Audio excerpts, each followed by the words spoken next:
Park hosted a competition for the second straight year for experienced paragliders to try and land on a bullseye.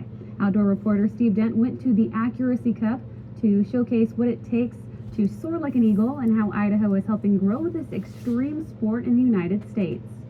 At the Horseshoe Bend Flight Park, paragliders zero in on a target as they try to land on a bullseye. So not only is it a kind of a hard skill to hone, it's a good skill to hone as well, because sometimes you get to land in a giant field like this, and sometimes you launch off a mountain and you have to stuff it into somebody's driveway. Normally this event draws in people from all over the world, but that didn't happen this year because of the pandemic. Currently, worldwide is the fastest growing aviation sport there is. You can compare with any other sport, but it's, again, the most accessible, the most achievable, and it gathers the most crowd. But hitting the target can be really difficult because when paragliders pull their strings to slow down, that can also generate some lift and carry competitors right over the target. Funny story, Scott, who's the owner of the paragliding park, and myself, who's also a paragliding instructor, own a flight park. On the regular of the 5 rounds yesterday, I was tending to not account for that kick, and I overshot and got like 0.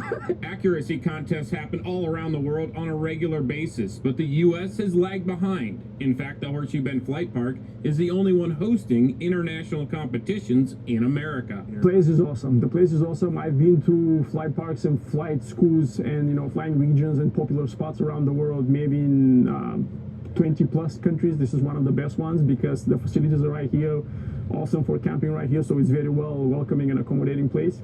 And the fact that we have more than, if you look at the map out there, there's probably 20 plus takeoff sites which can be utilized based on almost any wind direction out here. It's the most diverse and one of the most diverse and welcoming and safe places that someone that is stepping in a paragliding and wants to learn it safely can progress here and excel and become a top pilot. But at this park, every jump is different with all the thermal air and changing wind conditions.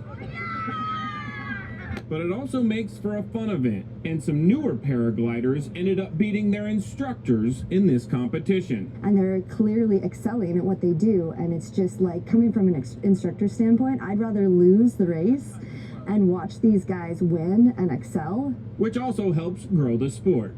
Steve Dent, Idaho News 6.